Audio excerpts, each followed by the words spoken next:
Hello and welcome to my video about my life with classic cars.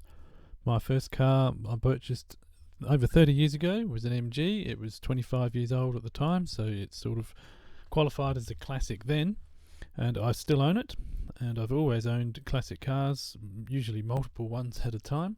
So I just thought I'd share my story and hopefully you'll enjoy it as I share along. So this is my first MG, the MG 1100 that I bought in 1989. That's the photograph of it the day I bought it.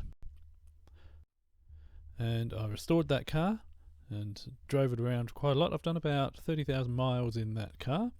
It was my everyday car for a while, and then it became my everyday classic, so to speak, for a while. But there's another video on that car. If you go to my channel, you'll find a video exclusively on that particular car and the story behind it and its restoration. I've also owned a couple of other MG 1100s. I purchased this one shortly after buying the first one. I joined the MG car club, and a member of the club came up to me and said, look, I've got one in the shed. His wife had an MG 1100 that hit a cow, so he bought this one to get the grille and the bonnet and headlight and bumper and stuff off, and he then sold me the shell, which I thought about restoring, and I sort of got as far as you can see in the bottom right hand corner there, and that's where the car sits to this day. I haven't really gone much further with it. Along the line, I have owned other Morris 1100s that I've bought either for spare parts or to run around in. This particular Morris 1100 was the car that I learnt to drive in. It was, even though the MG 1100 was my first car, I didn't drive it for about 7 years after buying it. So I bought this to run around in and learn how to drive. I did a few things to it. Put a sport steering wheel in it, put some bucket seats in it, and the thrust washer in the bearing, thrust bearing, that's the right word, in the crankcase, in the crankshaft, gave out one day as I was driving home from visiting my girlfriend, and I then replaced the engine with a exchange short motor. So that car meant a lot to me because that girlfriend then became my fiance while we were sitting in that car watching the fireworks one night. I also purchased a Riley Kestrel, which I drove quite a lot in those early years as well. And there's again another video on that particular car. If you go to my channel and have a look, you'll find stories about that car and the restoration and my ownership of that car. Just a few shots here to whet your appetite about the car's restoration process. And the third MG 1100 that I owned. This is another car that I bought, sort of saved from going to the tip really. I was at an all-British day showing my other MG 1100, and someone came up to me and said, oh, I know someone that's got one of those in their backyard. One thing led to another. I purchased it in the state you see there at the top left-hand corner, well, and the bottom left-hand corner, and went about restoring it. I only owned that car for a couple of years before I sold it on to the people that have owned it for nearly 25 years since. They've looked after that car and campaigned it at national car club meetings and all sorts of things, so they've really enjoyed owning it.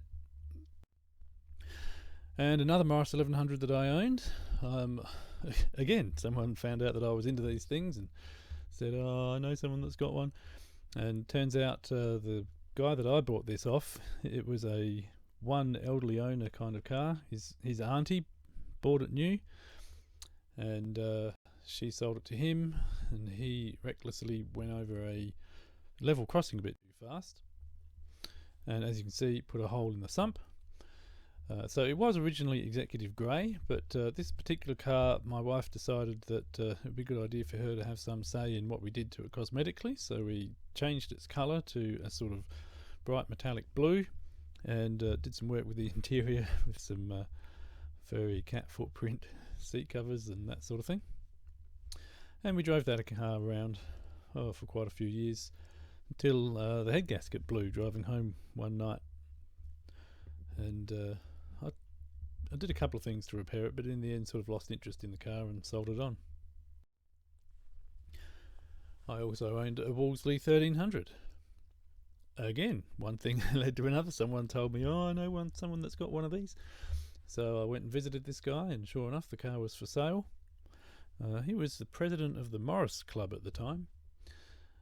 And that car was used in our honeymoon. The photograph on the right there shows the condition of the interior when we bought it. It was a fairly low mileage car, but the carpet did need some work, and one of the things we did was replace the carpet. That's about all that car really needed. A good clean up and a little bit of cosmetic work. So here's a couple of shots of my various 1100s at various times. The shot on the left was taken in the early 90s when I had the Riley, the Wolseley, and the third MG 1100. And the shot on the right was taken much more recently with my first MG 1100, the Morris and the Riley. I've also owned a couple of MG Magnets. This is the only one that I've driven. I bought it in a fairly poor state off another member of the MG Car Club. He used to use it to tow his racing car out to the racing track, and hence had fitted a 1800 MGB motor to it. And I knew of another car that needed saving, another Magnet, so I sort of tried to make one good car out of the two. So you can see the condition of the car originally when it came to me was a bit rusty, but yeah, I did a bit of work to it and tidied it up and got it back on the road. There's a photograph there of the MGB motor going in. And while I was working on that car, I also came across another one as a spare parts car. This car was too far gone. It had an accident there on the front right hand corner, which had damaged the guard and all the front panels. And the car had sat in that state for 30 years until it was listed on eBay for some rather exorbitant price. And I went and offered him a much more reasonable offer, and he accepted it. So I brought it home, and I've used that car for various spare parts. Apart from the damage from the accident, it was actually in reasonably good condition because of it had been stored inside. But it was beyond restoration because the chassis rails were bent and the whole car was actually a little bit twisted. So it became a really good spare parts donor. Now, for a while I didn't just have MGs and British cars. I did venture into some other marques, particularly Mercedes-Benz. This was my first Mercedes, a 250 CE Coupe. I was watching the market at the time, classic car prices, and I was thinking that the two-door Mercedes-Benzes were going to do good things in terms of investment. So I kept my eye on the market, and this one came up, and I quite liked it and bought it. One of the reasons I liked it was because it was a black interior with the floor shift auto rather than the column shift, and a lot of the 250 CEs had perhaps less favourable colour interiors. And another Mercedes-Benz that I bought was a 240D, and being the 2.4 litre diesel, it wasn't the fastest car, and it was a slightly frustrating car in terms of reliability. It wouldn't always start, but actually I grew quite fond of that car and I quite enjoyed driving it around. It was originally purchased new by a Catholic priest. It had the beige, I guess you might call it, or tan, MBTEX interior, and there's that 4-cylinder diesel engine which sometimes would start. And it came to me with a spare set of mag wheels and the proper Mercedes mag wheels and a spare injector pump. And I did own for a little while another Mercedes-Benz. There's not very many photographs of it, just these two. The 280 TE, that was actually our family car until somebody ran up the back of it in a Peugeot. And my first two-seater sports car was an Austin-Healey Sprite. I bought this car at an auction for quite a good price actually. I went to the auction one week to sort of watch the auction, because that's what classic car enthusiasts do. And this car came up, and I noticed that it bid to, I can't remember, about $4,000, and was turned in because it didn't meet its reserve. So I went back the next week, knowing that, well, I sort of got a bit of a hint that the seller had actually dropped the reserve. So I bid to what I thought was a reasonable price under the previous selling, the bidding that it got to the week before, where it didn't meet the reserve. And there was really only one other person bidding against me. I'm pretty sure that was a dealer who wasn't actually really interested in the car. So I ended up buying it pretty cheap.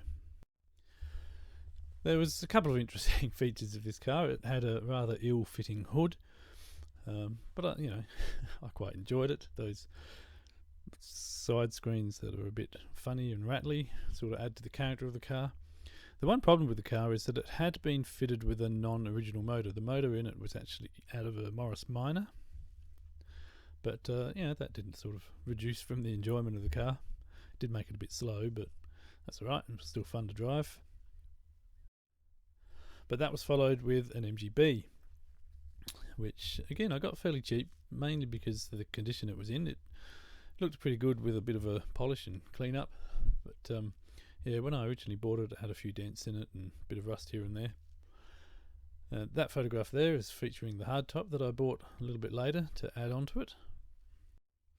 So it was a Mark II MGB. It sort of ticked all the right boxes. It was red with wire wheels and chrome bumpers and had overdrive gearbox.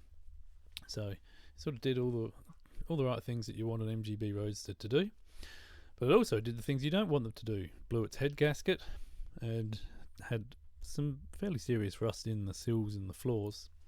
So I ended up selling that on to somebody that was going to give it the time that it needed to restore it properly. Still a British car, but not really in the same ilk as the MGs and the 1100s that I'd owned before. It was this Jaguar. The kids were growing up. We wanted a family-sized classic that we could take to classic car meets and classic car runs. So we decided to look around for something that fitted that description, and this car came up, and we just fell in love with it when we took it for a test drive. It was beautiful colour and had the beautiful tan leather interior. The guy that I bought it off had quite a collection of Jaguars, quite a collection of XJ6s in fact. It seemed like he wanted to have one of every colour. So yeah, the XJ6 has that classic dashboard that everyone loves, and that twin cam straight six engine, which in this case did use a fair bit of oil, which did cause a bit of an underbonnet fire once, because as I was driving home from work one day, the oil warning light came on because it had burnt so much that it had got down to below the sensor. So as soon as I got home, I popped the bonnet and added a little bit more oil while the engine was still hot. A little bit of oil dripped out onto the exhaust manifold there and caught fire. So bit of a quick job with the garden hose. I managed to get that fire out before any damage was done. This is another car that I toyed with for quite a while. It's a MG based special using a Milano body. The body is based on the Ferrari 750 Monza shape. The JWF company was a fiberglass company that produced these Milano bodies for Austin 7 chassis and pre-war MGs, and they were sometimes fitted to Fords and other cars, other British cars. But anyway, I sort of got this as a abandoned project. It was a running vehicle at one point in its past, but it hit a tree, and the owner had a new body made for it, but the new body didn't fit perfectly. It was slightly different wheelbase or different width or something, and it just became an abandoned project and sat for many years. So I took it on and did some work to it, but again, it was one of those things that I just didn't have the time for, so I sold it on, and hopefully the current owner is going to do the work that it needs to get it back on the road. There's a couple of photographs of showing you the condition that it was in when I the body was in when I purchased it. I actually lent the body to somebody to make new molds from, and those photographs at the top are him, or his bodywork man, doing some of the work to prepare it for making new molds. And yeah, the photograph there at the bottom is sort of showing it in my shed and how sleek it looks compared to the other MGs that I owned at the time. Now, I'm not sure if 100% of you will consider this a classic car, but it sort of fits within the spirit of the classic car in terms of my use of the car. And I think it's, I consider it a spiritual successor, really, to the classic British cars of the earlier era. It does serve a useful purpose in our family as a second car. It's got a huge boot. I'm a musician, so sometimes I need to carry around a fair bit of equipment, and the boot size is really generous, so that makes it really useful. It's an auto, so it's a bit of a...